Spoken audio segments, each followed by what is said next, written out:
あちらの奥の方からこう運んできまして、こんだけ運んできました。3往復なんとか運び終わりました。これから設営したいと思います。サイトはこんな感じですね。いやー、やっぱ湖畔キャンプいいですね。では今日も一日よろしくお願いします。はい、ではハンモック張っていきたいと思います。よろしくお願いします。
ヨエポットさんに遅れること、20分ぐらい一杯行きたいと思います。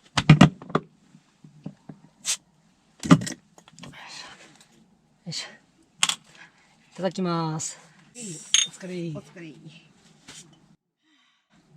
あー、うまいね。2杯目いっちゃいますけどね。あ、いや。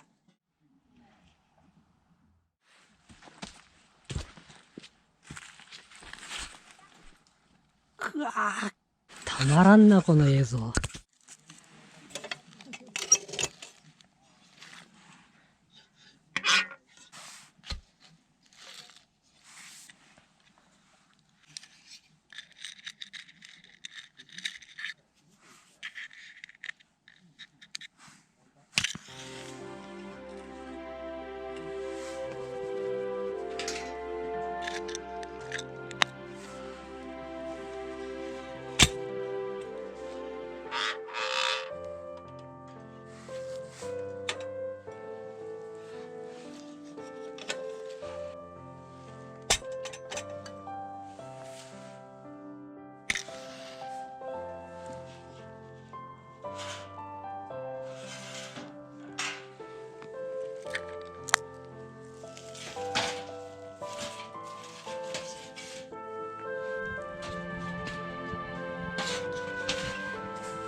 感じで寝たいと思います。0度で。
あ、いけてるいけてる。おお、ホクホクや。こんな感じですよ。いただきますか。いただいてください。ちゃんと通ってます。